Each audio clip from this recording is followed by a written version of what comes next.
আকাশবাণী মৈত্রী, শুরু হচ্ছে অনুষ্ঠান কবি কণ্ঠে।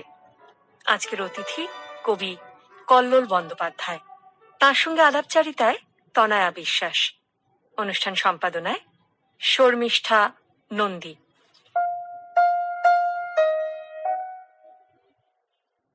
নিমের পেটেন্ট কার, সে খবরে কবির কি দায়?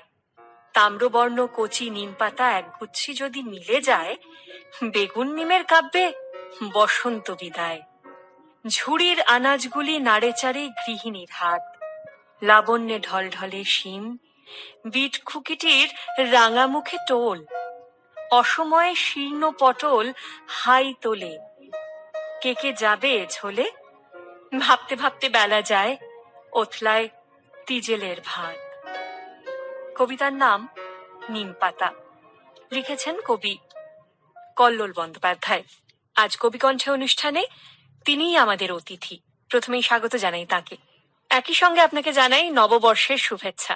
আপনিও আমার শুভেচ্ছা জানবেন। আপনার যে কবিতাটি আমি পড়লাম নিম পাতা নিয়ে, সেই যে কাব্যগ্রন্থের অন্তর্গত, তাতে আমি দেখতে পাচ্ছি শুধুমাত্র খাবারের তরি তরকারির কবিতা তাতে রয়েছে। এটা কি খুব সুচিন্তিত ভাবে করেছেন, খুব ভেবে যে আমি এরকম একটা দিকে যাব বা এরকম কবিতা লিখবো? কি থেকে এইরকম কবিতা লেখার ভাবনা? দেখুন, আমাদের বাংলা সাহিত্যে অনেক পূর্বে আপনার মঙ্গল কাব্যেতেও ইত্যাদি জায়গায় ওই রান্না রন্ধনের নানান বর্ণনা পাওয়া যায়। আমারও নিজের এই ব্যাপারে কিছু লেখার ইচ্ছে ছিল, কখনো সখনো একটা দুটো লিখে ফেলেছি। পরবর্তীকালে এগুলো মূলত আনাজের উপর লেখা আছে, এখানে আমিষ কোনো রান্নার কথা লেখা নেই। আর বইটির নাম হচ্ছে শাক পাতার পাকশাল। যে কারণে খুব মধ্যবিত্ত একটা বাড়ি, তার গ্রামের যে জীবনযাপন পদ্ধতি, তাদের রন্ধনশালায় যে সমস্ত কিছু জোটে, সেই সামান্য উপকরণ নিয়ে যে সমস্ত তরিতরকারি হয়, তাই দিয়েই বাঙালি রসনার যে তৃপ্তি, সেইগুলো মাথায় রেখে এই বইটি তৈরি হয়েছে। বেশ, না, খুব ভালো লাগলো, কারণ একদম আপনি যে কথাটা বললেন যে প্রত্যেকটা বাড়ির গল্প, বাড়ির কথা যেন কবিতার মধ্যে উঠে এসেছে। কবিতায় পথ চলা কতদিন আপনার? প্রায় ধরুন 4 দশক হয়ে গেল। আচ্ছা, শুরুটা কিভাবে হলো? আমার বাবা কবিতা লিখতেন, বাবার একটা পত্রিকাও ছিল। সেই সুবাদে ছোটবেলা থেকে কবিতার মধ্যে বেড়ে উঠেছি আমি। বাবার বন্ধু ছিলেন, আমার বাড়িতে আসতেন দেবকুমার বসু, বিখ্যাত প্রকাশক এবং বাংলা সাহিত্য জগতের একটা বড় জায়গা দখল করে রেখেছেন। তা তিনি আমার বাবার এবং আমার দুজনকারই দেবতা ছিলেন। তা উনি আমাকে খুব উৎসাহ দিয়েছিলেন এবং আমার প্রথম কবিতাটিও উনি ওনার পত্রিকায় ছাপিয়েছিলেন। সময়ানুগ বলে ওনার একটি পত্রিকা ছিল, তাতে। আচ্ছা আচ্ছা, কেমন লাগলো প্রথম নিজের কবিতাকে ছাপার অক্ষরে দেখতে? সে তো কিশোর বয়সে, কিশোর ঠিক নয়, তরুণ বয়সে সেটা তো একটা প্রাপ্তি বটেই। সেই সময় তো আত্মপ্রকাশের একটা আকাঙ্ক্ষা সব মানুষের মধ্যেই থাকে, কম বেশি, আমারও ছিল। তো ভালোই লেগেছে, যদিও আমার বাবা আদৌ চাইতেন না যে আমি কবিতা টবিতা লিখি, এই ব্যাপারের সঙ্গে জড়িত হই, কিন্তু নিয়তি তো কারো আটকাতে পারে না। এটা আমার চলছে তারপর থেকে টুকটাক সামান্য চর্চা। যেহেতু আমি চাকরি বাকরির মধ্যে দিয়ে জীবন অতিবাহিত করেছি, একটি রাষ্ট্রায়ত্ত ব্যাংকে কাজ করতাম, সে কারণে সময় ভীষণ কম। তাই আমার কবিতা ওই কখনো মধ্যরাত্রে, কখনো টিফিন বেলা, এই সমস্ত সময়কে খুঁজে নিয়ে, কবিতার যাকে হোল টাইমার বলা হয় এখনকার দিনে, সেই কবিতাকে সম্পূর্ণ সময় আমি কখনোই দিতে পারিনি। তার মধ্যে দিয়ে যেটুকু আজকে আমার ওই 12-13টি ছোট বড় বই আছে, সেইগুলো এর মধ্যে দিয়েই লেখা।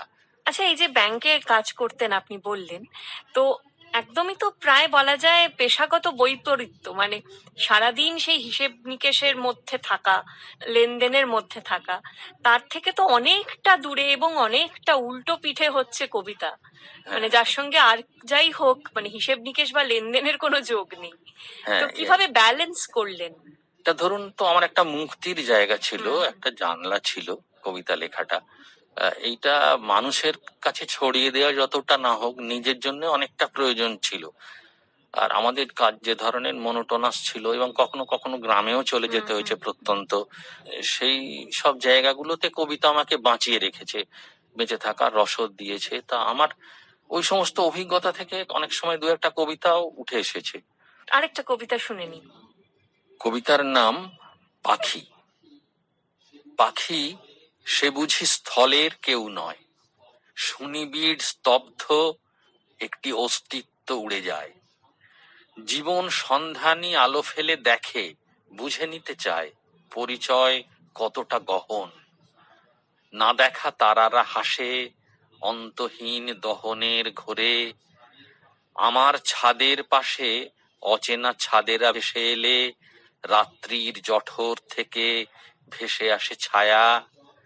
রাত্রিচর গন্ধ খুঁজে নেয় আদুল হৃদয়। জানি সব সম্ভাবনা তৈরি হয় অন্ধকার মগজের পথে। যতটা জটিল তাকে ভাবি, সে কি তাই নয়? নদীখানি নীল, তবে আলো তাকে মাঝে মাঝে বেআব্রু করেছে। আমি শেষ নদী, আমি সাগরের গান। পাখি এসো, আমার হৃদয়ে এসে নামো। আহা, অপূর্ব একটা চিত্রকল্প যেন আমাদের চোখের সামনে উঠে এলো। এখানে একটু জানতে চাইবো যে আপনি যেহেতু বললেন যে বিভিন্ন সময়ে আপনাকে গ্রাম বাংলাতেও যেতে হয়েছে, তো এই যে চিত্রকল্পগুলো যেগুলো আপনার কবিতায় স্থান পেয়েছে, সেগুলো কি সেইখান থেকেই আহরণ করা? সব ক্ষেত্রে নয়। আচ্ছা। কারণ আমার চাকরি জীবনের প্রায় 20 বছর শহর কলকাতাতেই কেটেছে, ডালহৌসির আশেপাশে। এবং আমার যে জন্মস্থান যেটা আজ থেকে 60 বছর আগে, সেটা কিন্তু একটা গ্রামই ছিল, প্রত্যন্ত গ্রাম। এবং আমি ওই একটা গ্রামের পরিবেশে, আমার একটা আলাদা বই আছে, সে বইটা আমি আজকে আনিনি। এখনো যেটুকু বাংলা বলে আমার একটা বই আছে, মানে বাংলার এখনো যেটুকু রূপ, তার ধ্বংসাবশেষ যেটুকু বজায় আছে, সেই সমস্ত টুকরো টাকরা নিয়ে আমি একটা বই করতে চেয়েছি। সেটার নাম এখনো যেটুকু বাংলা। তাতে আমার ওই পরিবেশ, ছোটবেলাকার সমস্ত বেঁচে থাকার যা উপকরণ, মানে এখনকার থেকে তো সেটা প্রায় 180 ডিগ্রি ঘুরে গেছে। মানুষের সেই প্রয়োজনটা অনেক বেড়ে গেছে। এই যে আজকের আমাদের এই সমাজ ব্যবস্থা যে বদলে গেছে, এই মুক্ত বাজার, এই অর্থনীতি, এইগুলো তো সেই সময় কল্পনাও করা যেত না। একদম। তা সেই প্রেক্ষিতে তখনকার যে জীবন যাপন, সেগুলো তো আছেই। ফলে আমি নিজের চোখের সামনে মানে গাছপালা, পুকুর, এই সমস্ত নিয়ে বেড়ে উঠেছি, ঝোপঝাড় নিয়ে। ফলে আমার এখনো আমি যেখানে থাকি সেখানেও পাখি আসে, গাছপালাও অল্প অল্প বিস্তর আছে, প্রকৃতির মধ্যেই আছি। ফলে গ্রামে যে যেতে শহুরে লোকের যে কষ্টটা হয়, সেটা হয়নি। একদম। আচ্ছা, এইখানেই জানবো যে ধরুন যেরকম সভ্যতার বিবর্তন হচ্ছে, আমাদের আশপাশটা পাল্টে যাচ্ছে, আমরা দেখতে পাচ্ছি, সেরকম তো কবির ক্ষেত্রে তার লেখনীরও বিবর্তন হয়। তো যখন আপনি শুরু করেছিলেন আর এখন যখন কবিতা লিখছেন এখনো, তার মধ্যে বিবর্তন লক্ষ্য করেছেন? সেই বিবর্তনটা কি রকম? কবি তো সমাজের বাইরে নয়। সাধারণত আমাদের বাংলাদেশের, আমরা যারা, মানে বাংলাদেশ বলতে পশ্চিমবঙ্গের কথা বলছি, যে আমরা যারা লিখতে এসেছি, এরা প্রথম দিকে, এবং আমাদের বাংলাদেশের বন্ধুরাও তাই একই, প্রথম জীবনে যারা লেখেন হয়তো একটি মেয়ের কাছে নিজেকে বিশিষ্ট করার জন্য, বা আরো 5 জনের কাছে আমি কবিতা লিখি এটা দেখাবার জন্য, এরকম ঘটনাটা ঘটে। কিন্তু সেটা মনীন্দ্রবাবু এক জায়গায় বলেছেন, সেই জিনিসটা তো দীর্ঘদিন সেইভাবে থাকে না। কিছুদিন এই আবর্তে একবার ঢুকে গেলে তখন এইটা নিজেই আপনাকে টেনে নিয়ে যায়, টেনে নিয়ে এমন একটা অন্য জায়গায় গিয়ে পৌঁছয়। এই যে সময়ের সঙ্গে সঙ্গে কবি যেহেতু সমাজের বাইরের লোক নন, অবশ্যই কবির তার সবকিছুই বদলে বদলে যায়। মানে এখনকার যিনি কবিতা লিখছেন আর আজ থেকে 40 বছর আগে যে যিনি লিখছেন, এক তো নয়। তার যে প্রেক্ষিত গুলো, সামাজিক, এগুলো সবই বদলে গেছে। এইবার কোন কবিতার মধ্যে সেটা কতটুকু এনেছেন, সেটা তার নিজস্ব শৈলী। কেউ সরাসরি বলেন, কেউ ইঙ্গিত দিতে ভালোবাসেন, এই আর কি। তা আমার কবিতাও নিশ্চয়ই বদলে গেছে, তার চরিত্র, তার অন্যান্য লক্ষণগুলি অবশ্যই বদলেছে বলে আমার মনে হয়। যারা এই মুহূর্তে টিউন করেছেন আকাশবাণী মৈত্রীতে, জানিয়ে রাখে আপনারা শুনছেন অনুষ্ঠান কবি কণ্ঠে। আজ আমাদের অতিথি কবি কল্লোল বন্দ্যোপাধ্যায়, তার সঙ্গে আলাপচারিতায় রয়েছি আমরা। তার 2টি কবিতা আমরা শুনেছি, আরেকটি কবিতা আমরা এখন শুনতে চলেছি। কোন কবিতা শুনবো? যমুনা। যে ডাক যমুনা গিয়ে থামে, এ বাঁশি তো সে বাঁশি নয়। আমাদের রাধারানী তত বড় হয়নি এখনো। বড় নীল যমুনা পুলিন, বড় জোর হাত ধরাধরি, ফুলের বাগানে চোখে চোখ, বেশি হলে নিপবন বহুদিন পরে উত্তরীয় গাঢ় হবে হৃদয়ের রঙে। না না, যমুনা নয়, সেখানে তো স্নান পর্ব আছে। আমাদের রাধারানী তত বড় হয়নি এখনো। জীবনে যামিনী সত্য, হাত ছানি, মধু বৃন্দাবন, কি করে সামাল দেব এ মায়ের মন। আপনার এই যমুনা কবিতাটা শুনতে শুনতে ওই গানটির কথা খুব মনে পড়ে গেল, যখন ডাকলো বাঁশি তখন রাধা যাবে যমুনায়। সত্যি কোথাও যেন মানে এখনো মানুষের যতই আমরা নাগরিক জীবনের আষ্টে পৃষ্ঠে জড়িয়ে থাকি না কেন, কিন্তু ওই যখন বাঁশির সুর আমরা শুনতে পাই কোথাও একটা মনে হালকা হিন্দোল তো হয়ই আর কি। সেটা বলার অপেক্ষা রাখে না, তারই কিছুটা আঁচ আপনার কবিতার মধ্যে আমরা পেলাম। এবার যেটা আপনার থেকে জানতে চাইবো যে কবিতার ক্ষেত্রে বা আপনি যখন লেখা শুরু করেছিলেন, ধরুন 4 দশক ধরে আপনি কবিতা লিখছেন, সেই সময়টা থেকে এই সময়ে কবিদের মানসিকতায় বলুন বা তারা যেভাবে দুনিয়াটাকে দেখছে সেই আঙ্গিকটাকে বলুন, দৃষ্টিভঙ্গিটাকে বলুন, নিশ্চয়ই পার্থক্য লক্ষ্য করেছেন। কিভাবে এখনকার কবিদের আপনি দেখেন? দেখুন, এখনকার কবিদের দেখি বলতে, এখন যারা আমার তরুণ বন্ধুরা যারা লিখছেন, তাদের একটা সুবিধে আছে, এবং তারা যেহেতু কয়েক প্রজন্ম আমাদের থেকে পরে, তারা অনেকটা এগিয়েও আছেন। এখনকার কবিরা বাংলা কবিতার একটা ধারাবাহিক ইতিহাসকে জেনে তারপর থেকে তারা কাজ করতে পারছেন।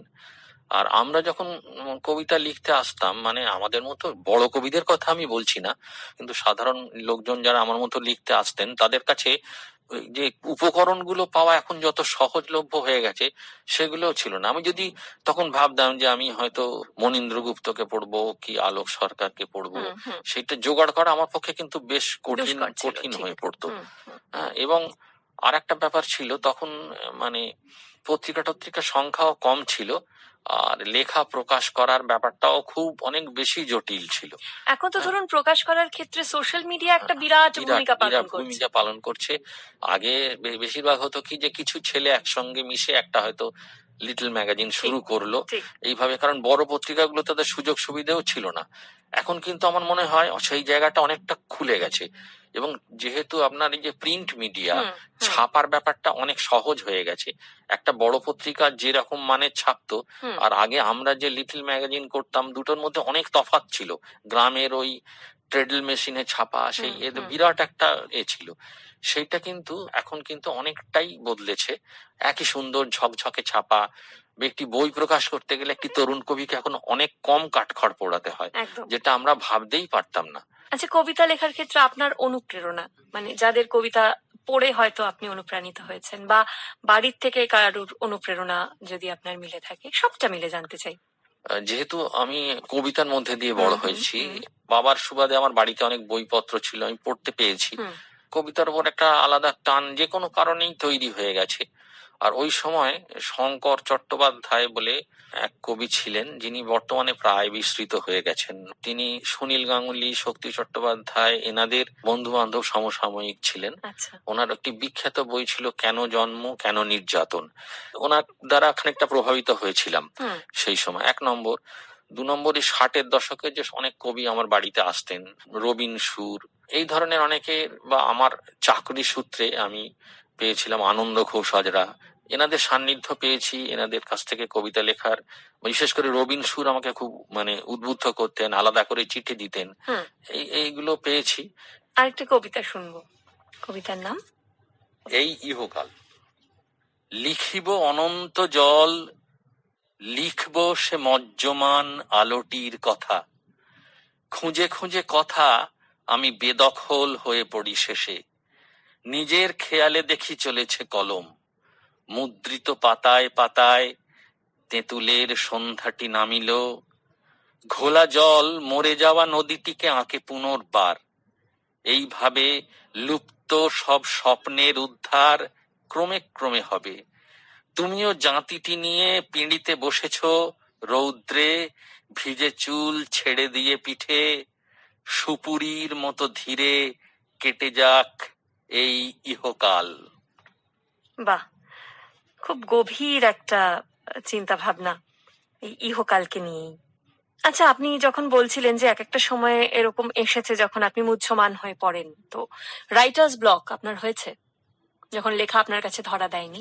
হ্যাঁ, এটা হয়েছে, মানে এটা তো আমার খুব ঘন ঘন হয়। আচ্ছা। মানে প্রায় প্রতি বছরই কিছুটা সময় আমি একদম কিছু লিখতে পারি না। হুম হুম। তারপর দীর্ঘদিনের অভিজ্ঞতায় জানি এটা কেটে যায় একটা কেটে যায়, সময় হ্যাঁ বাদে। হ্যাঁ। তাহলে এই যে লকডাউনটা আমরা কাটিয়ে উঠলাম, একটা তো দুঃসহ সময় ওটা, তখনও কি এরকম একটা ফেজ গেছে? আসলে লকডাউনটার সময় একটা অদ্ভুত ব্যাপার হয়েছে, পুরো লকডাউনটাই আমি কিছুই লিখতে পারিনি। আচ্ছা। আমরা কাটিয়ে উঠেছি কি, না, আবার তো সেটা একটা নতুন, প্রশ্ন হ্যাঁ সেটা থাকছেই, প্রশ্ন ঠিক ঠিক। থাকছে। অবশ্য আশপাশে যাদেরকে আমরা দেখছি তাদের এত গাসোয়া ভাব বলবো নাকি আমি, অবিবেচনা একটা। হ্যাঁ, যে আমাদের মনে হচ্ছে যেন করোনা বোধহয় বিদায় হয়েছে, যেটা আসলে হয়নি, এবং এখন এই অবস্থাতে আরেকটু বেশি করে সতর্ক থাকা দরকার, কিন্তু তাতেই দেখছি অনেক বেশি ঢিল দেওয়া হচ্ছে আর কি মানুষের পক্ষ থেকে। আমাদের সতর্কতার অভাবেই আজকে যে আমরা সেকেন্ড ফেজের মধ্যে ঢুকছি বলছে, সেটা তার একটা বড় কারণ।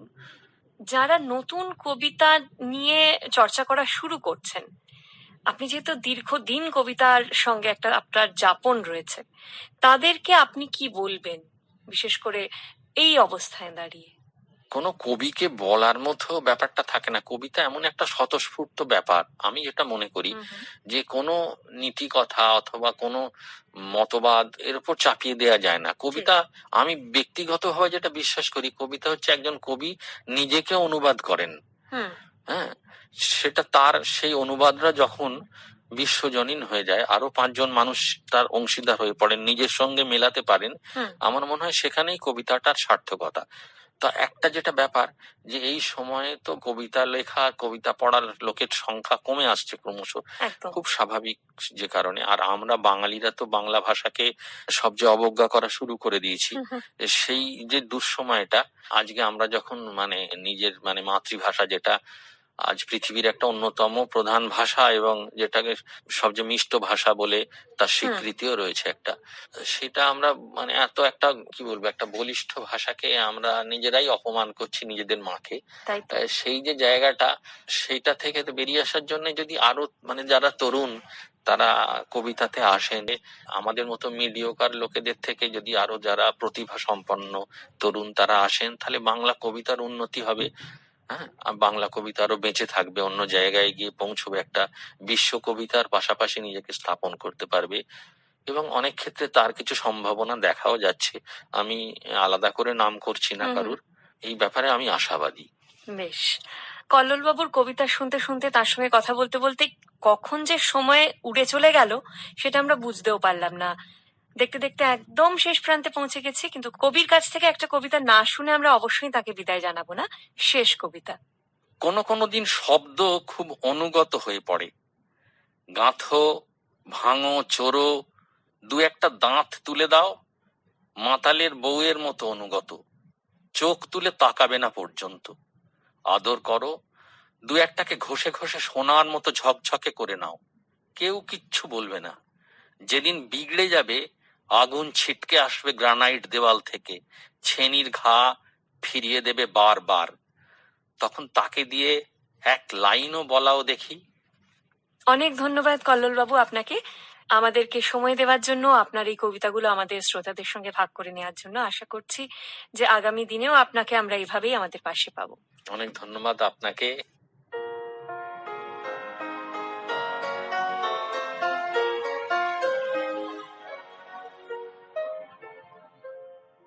এতক্ষণ আপনারা শুনলেন অনুষ্ঠান কবি কণ্ঠে।